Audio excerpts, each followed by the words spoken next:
السلام علیکم ناظرین،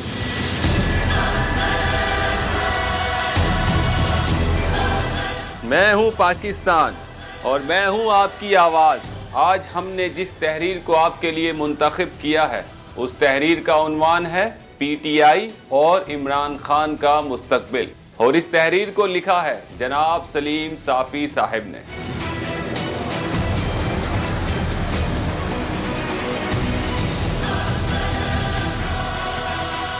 لکھتے ہیں کہ ایسا نہیں تھا کہ ملک میں ایک سیاسی جماعت کی ضرورت محسوس کی جا رہی تھی، بلکہ ایک شخص کو سیاست میں آنے کا شوق ہوا اور اس کے لیے پی ٹی آئی کے نام سے ایک سیاسی جماعت بنائی گئی۔ تاہم اس کی بنیاد ایک سیاسی جماعت کی طرز پر نہیں پڑی۔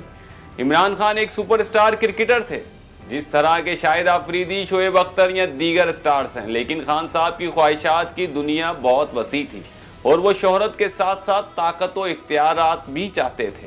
چنانچہ اس کے لیے انہوں نے سیاسی جماعت بنانے کا فیصلہ کیا اور کرپشن سے پاک پاکستان کا نعرہ لگا کر میدان سیاست میں آ گئے۔ تب دو قسم کے لوگ ان کے ساتھ ملے، ایک ان کے پرستار اور دوسرے وہ لوگ جو واقعی پاکستان میں تبدیلی چاہتے تھے، مثلا ڈاکٹر محمد فاروق خان شہید، اویس احمد غنی، اکبر ایس بابر وغیرہ۔ فینس کی نفسیات الگ ہوتی ہے، وہ کسی فن کی وجہ سے کسی شخصیت کے سحر میں مبتلا ہو جاتے ہیں اور پھر ان کی ذات کو دیگر حوالوں سے نہیں دیکھتے۔ مثلا میں اردو موسیقی میں نصرت فتح علی خان، جگجیت سنگھ، مہندی حسن اور غلام علی کا فین ہوں، تو میں نے کبھی جاننے کی کوشش نہیں کی کہ ان کی ذاتی زندگی کیسی ہے، وہ دیانتدار ہیں یا نہیں وغیرہ۔ تاہم ان کے فن کی وجہ سے ان کے خلاف بات سننا بھی مجھے گوارا نہیں۔ گویا فین ہونے کا پہلا نتیجہ یہ نکلتا ہے کہ اس شخصیت سے متعلق آپ کی تنقیدی سوچ کا دروازہ بند ہو جاتا ہے۔ آپ کچھ عرصے بعد جو لوگ تبدیلی کی بات کرتے تھے یا خواہش لے کر آئے تھے، ان پر واضح ہو گیا کہ عمران خان کے ذہن میں تبدیلی کا کوئی خاکہ ہی نہیں۔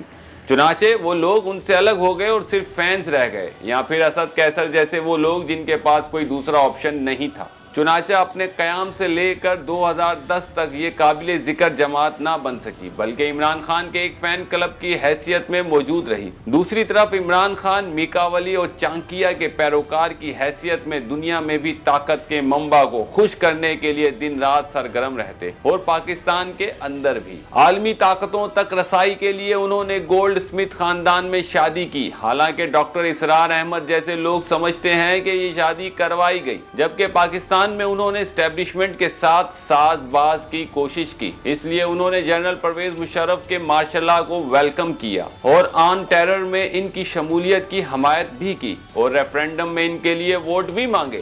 لیکن جب مشرف نے اقتدار ان کے بجائے گجرات کے چودھریوں کو دلوایا تو وہ مشرف کے خلاف ہو گئے۔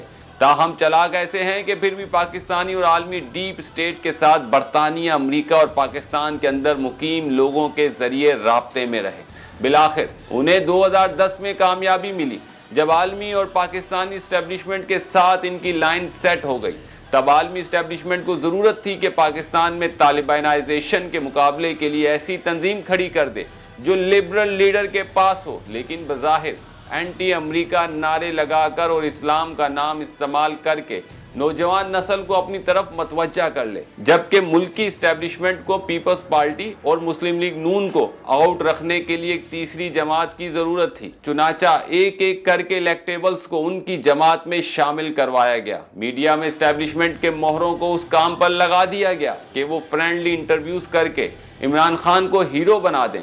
اس کے علاوہ قومی جماعتوں کی قیادت کو کرپٹ، مذہبی جماعتوں کی قیادت کو انتہا پسند اور قوم پرست جماعتوں کی قیادت کو غدار ثابت کرنے کی مہم شروع ہوئی۔ بالآخر عالمی اور ملکی اسٹیبلشمنٹ اور خود عمران خان کی دلی خواہش پوری ہوئی اور وہ وزیر اعظم کی کرسی پر براجمان ہوئے۔ عالمی اسٹیبلشمنٹ کی توقعات پر تو وہ بھرپور طریقے سے پورا اترے۔ چین کے ساتھ سی پیک پر کام عملاً روک کر انہوں نے امریکہ کی خوب خدمت کی۔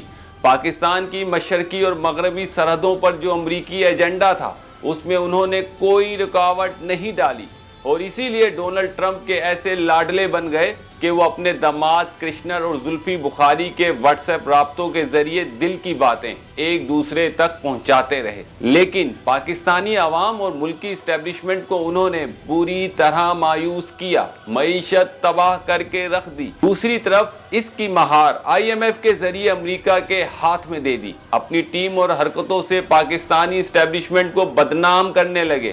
عالمی طاقتوں کی خواہش تھی کہ پاکستانی فوج متنازع بن جائے، اور انہوں نے اپنے اقتدار میں اسٹیبلشمنٹ کو اپوزیشن سے لڑانے کا کوئی موقع ہاتھ سے جانے نہیں دیا۔ چنانچہ تنگ آ کر اسٹیبلشمنٹ کے سرخیلوں نے ان کے اقتدار کی عمارت سے ان بیساکھیوں کو ہٹانا شروع کیا جو اسٹیبلشمنٹ نے غیر آئینی طور پر انہیں فراہم کی تھی۔